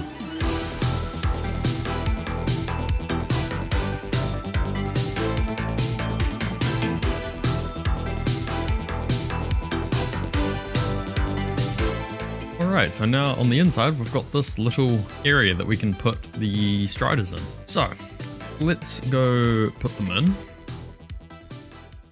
I'm assuming they disappeared because they can't survive in the rain, and while I was building it must have rained. So we had to get 2 more, no, make that 3 more striders, and this time putting them straight into their enclosure where they're safe from the rain. So that leaves us with 2 more mobs for the yellow area, the ocelot and the parrot. We'll start by finding some ocelots. I know there's a few jungles like a couple 1,000 blocks away, which might actually be the easiest place to find them, which is sad. This is a jungle, yeah, okay. Aha. There's those, that's perfect. So if I go nice and slowly up to them, they shouldn't be scared of me, right? Perfect. Okay, now we should find another one. Please, stop running from me. Please, come back. I'm back. Stop, no. Oh no, where'd the other one go? Great. I went to go sleep because the zombies were starting to get really annoying. And when I came back, I just couldn't seem to find a single ocelot. There's no parrots. There's no like pandas. There's no ocelots. Where is everyone? There's another one. Please don't run away from me. No. Okay, at least we still have this one. That's it there. Got it. Okay, perfect. Okay, this way. Please don't break. They both immediately broke. Great. Is that them? Okay, that's them on the tree. Be nice and slow. They shouldn't run off. Alright, there we go. That's better. Now they're both on. I managed to lose one while flying back to the zoo. So once we got this one there, I went back and got another one. The last mob we now need to get is the parrot. This one has multiple variants, so I came up with a genius plan. Because the parrots can fly, I'll build a temporary building where we can breed parrots until we get all the variants. So, let's go find some parrots and bring them back here to breed. Okay, we're back at the big jungle. So hopefully, it won't be too difficult to find some parrots here. What are you? Oh, perfect. And lucky we were. We managed to find all 5 variants of the parrot within like 5 minutes of finding the first one. Our luck did run out when we were flying back. Oh, no. Why did 3 of them just get put off? Okay. I really don't want to have to go from a mangrove swamp. Okay. 4. Okay. Now we gotta do to get this last guy, which shouldn't be too hard. Did I get him? Beautiful. We have all 5 again. Okay. Okay, I really don't want to have to do that again. Okay, so we're here. If I built this whole box for nothing. Oh, it spawns creepers. Okay, beautiful. Can I just lead them to like here? So we have our parrots. We have all the ocelots. Let's build up a jungle enclosure.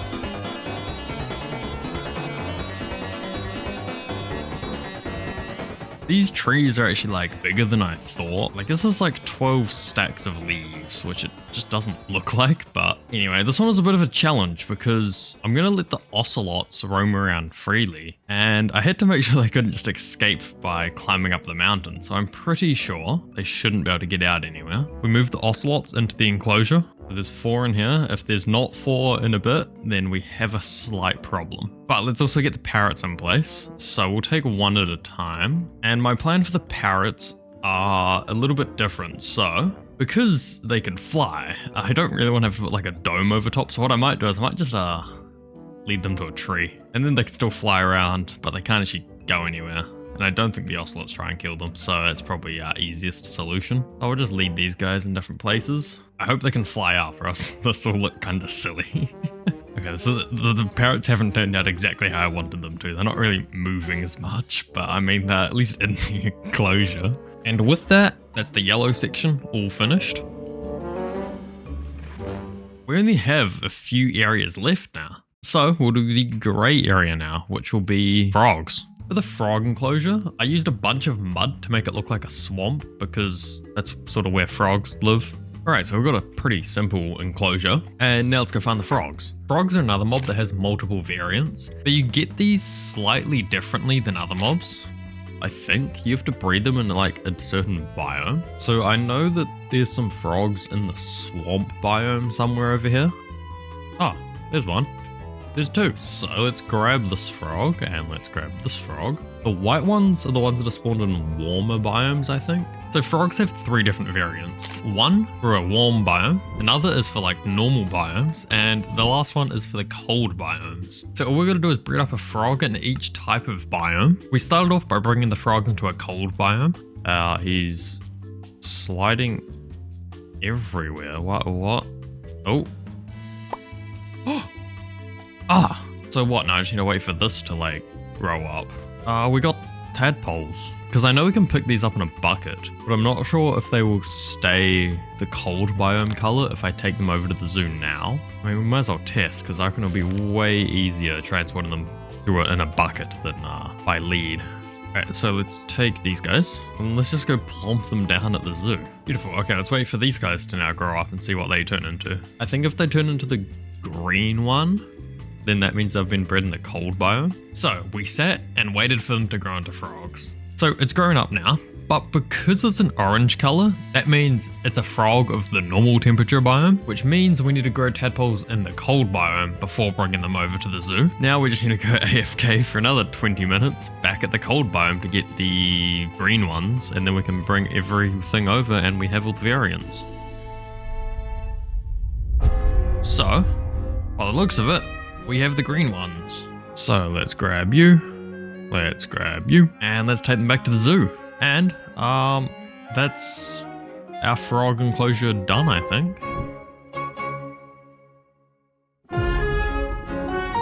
So this is the aquarium, and just this blue area here isn't big enough to hold all the fish in the game. So what I'm going to do is this will be the entrance. So what we'll actually do is we'll go underground to make this. So we'll just like mine out all of this area sort of here. And then I guess we just do like a staircase down from about here. Let's see, that should be deep enough, I think. So now we'll just mine out an area down here.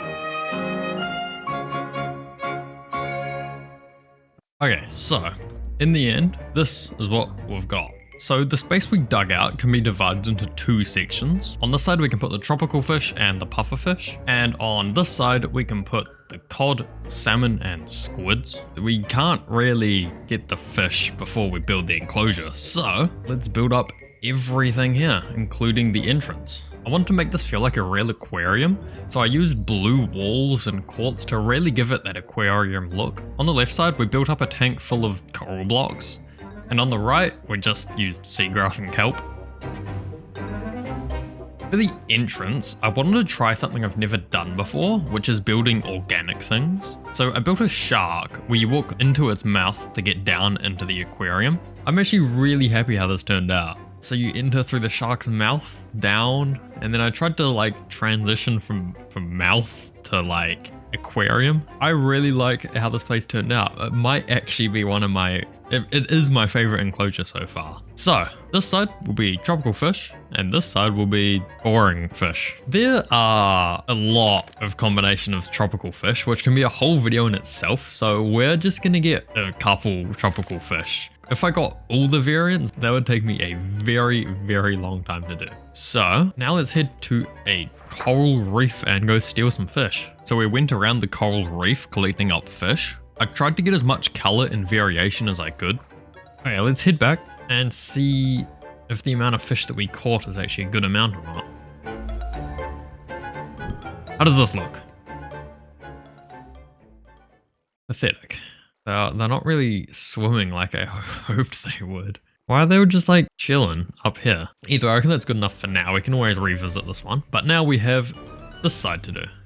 So on this side, we were going to put the salmon, cod and squid, but I managed to delete all this footage. So let me explain what I did. The cod and salmon were super easy because we just put them in buckets. And then for the squids, I had to build a big water slide type of thing going from the river down into the aquarium. After a bit of struggling moving the squids, I managed to get 3 of them into the tank, which meant we had that side finished. Now that leaves us with 2 mobs left, the dolphin and the glow squid. I did some testing in creative, and dolphins are just way too annoying to keep alive, because when you leave the area, they stop moving and just drown. So I'm not going to be adding them to the zoo, but the glow squids are very easy to keep. So let's get them. First, we need an enclosure, so let's build that. And glow squid tank done. But how do I actually get glow squid from the bottom of the world into here? Maybe if I make a big hole at the bottom of the glow squid enclosure and then just dig straight down. Hopefully we can get into a water cave that's at glow squid level. That would make things so much easier. Okay, so I've hit bedrock and there's no cave. Let's dig sideways and hope we can find something. Oh, let's see, are there any squid?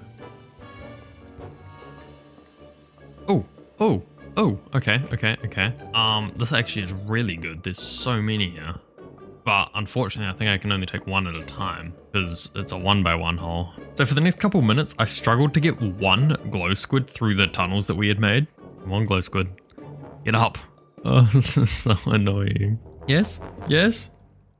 Okay, good. Finally. Okay, now it's just vertically up and we're there. Now that 1 was in the tank, we had to get 2 more, which surprisingly took like half the time to get both of them back to the tank. I'm pretty happy with that. So, look how this place turned out. I actually really like the look of this. This might be my favorite area in the entire zoo so far. So, with that as well, that is the blue area finished.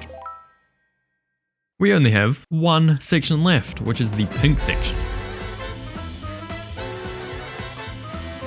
And this section will be by far the coolest. It has probably, in my opinion, the cooler mobs of Minecraft, like the axolotl, the mushroom, and the new wolves. So I think we'll start off from this side and we'll work our way around, finishing over here. Let's start here by collecting some mushrooms. So we went over to the shopping district, which is also a mushroom island, and took 2 mushrooms from there. I went to go get some wheat to breed them, and well...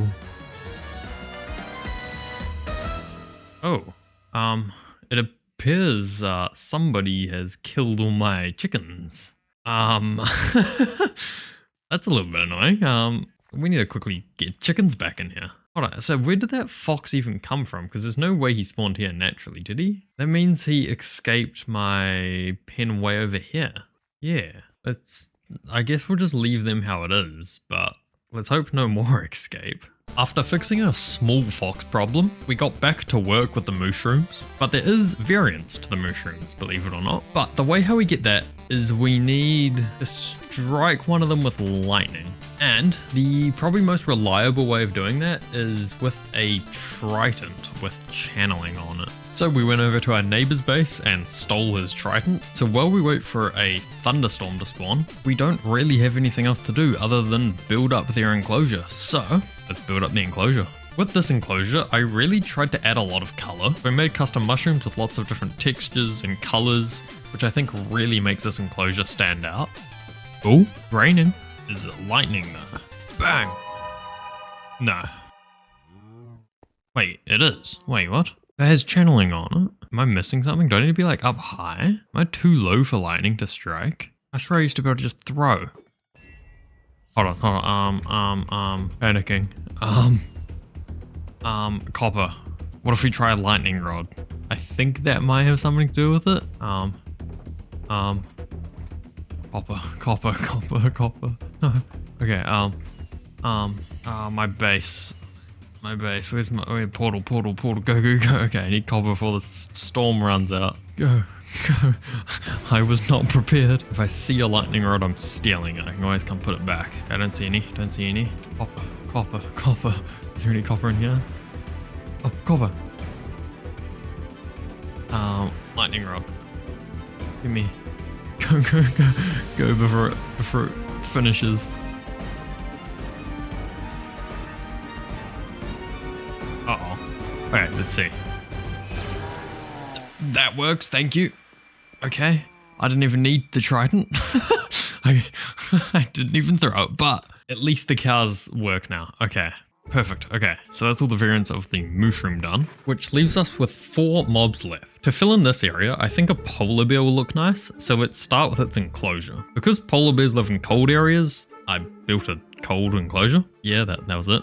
As you can see, this half of the zoo is a lot more interesting, you know? Like this one's all just like trees and grass and pretty boring. And then you get over to this side, you got like the volcano, mushroom, the ice caps, but we actually need to go get some mobs for this place. And I feel like these ones will be fairly easy once again. We found a couple polar bears, took them back to the zoo and put them in their enclosure. So we have 2 left, and each of these 2 will be probably the most difficult ones in the entire zoo. The axolotls have different variants, and one of them is, I believe, the rarest variant in the game, which is the blue axolotl. So my plan to get this was first to build up a big pen next to a coral reef. Secondly, to go into the coral reef and fill my inventory with buckets of tropical fish. And third, feed the axolotls and then repeat this. So we've brought up a few of them, but I have a feeling we're going to get at least 10 times the amount that is here now. Also, these are like absolutely awful to breed. They take so much time because you need to go collect it, and then you can only store one at a time, and then you accidentally misplace sometimes like that, and then they all go after it. And this is just awful. Alright, so I've bred up a few of them, but I think we actually have one. Where is it? This one. You, what are you? Are you a blue one? There's no way we already have a blue one. Hold on. Is that a blue one? I think that's a blue one. Wait, hold on. I refuse to believe we've already got a blue one. What was that? That only took 180. So we collected up the 4 other colors. Yeah, I was fully prepared to spend like so many hours there, but I guess, what was that? That was like 2 hours at most. We quickly got some turtle eggs and built up the turtle and axolotl enclosure. I went for a beach kind of theme with this one. So we had a little bit of water at the front and then sand at the back, and I even put a little sandcastle back there. Let's put the axolotls in here. I'm pretty sure these guys hunt axolotls, so I really hope that they can't get into their enclosure. Oh well.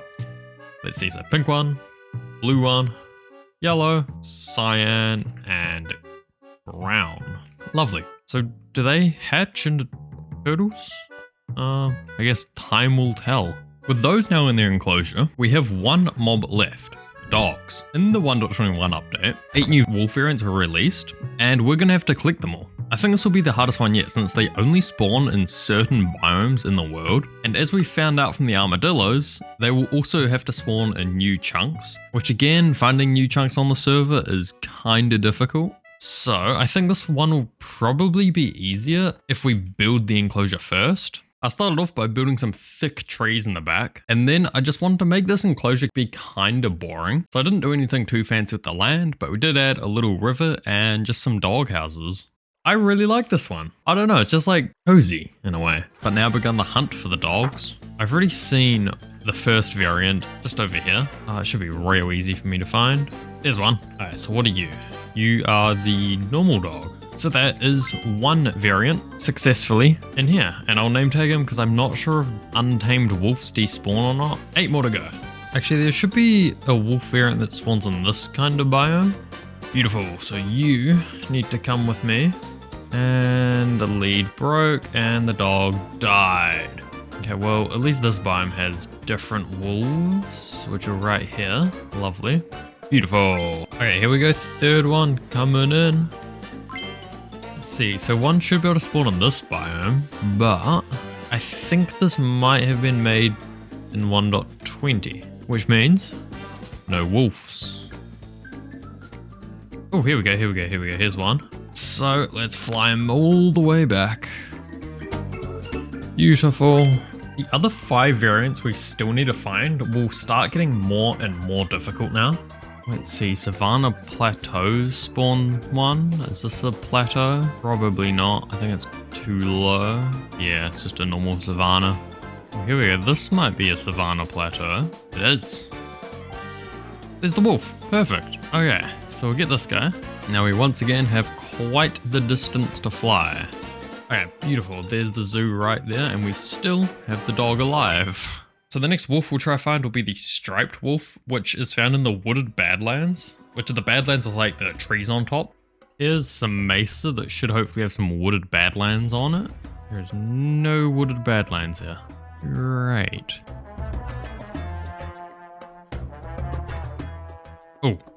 Oh, yes, okay, we found it.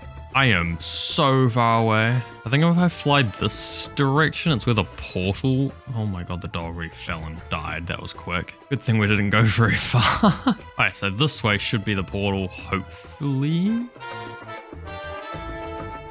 Perfect. Now let's just bring this guy through and we'll walk him back. 6 down, 3 more to go. We were able to find another dog very quickly, which left us with 2 more. All we need to do is either find a grove, which is probably the harder one to find, or a snowy tiger, which is very easy to find. So, whatever we find first, we'll take. This looks like the kind of terrain we want. Oh, here we go. Is this a grove? Okay, so there should be a wolf in here. This grove biome was huge, but I spent the next 20 minutes running back and forth trying to get this wolf to spawn. Yes. That's a fox. Oh, great. This was not very fun. Finally. Alright, now I need to figure out how to get back, because I have no idea where I am. Let's hope we don't kill this one. No. Oh my god. Oh, landing powder snow.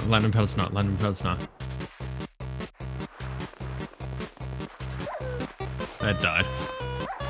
No, didn't.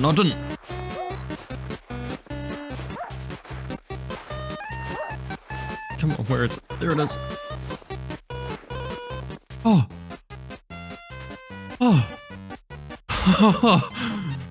I did not think he was going to survive that. Okay, let's get out of here. We safely flew this one back to the zoo, and because the last variant isn't a snowy tiger, which are very common, we found it quite quickly. There it is. Perfect. There, now we plomp him down here. So now that's all 9 different dog variants in the game and the pink section done, which means we've collected every single passive mob in the game. Wait, no, I lied. I've completely forgotten about cats, and we don't really have any room left in the zoo, so I might just build a cat balloon instead. Cat blimp's done, and because I want to get this video up before like next year, just pretend that there's cats in here. But that means that the zoo is 100% complete.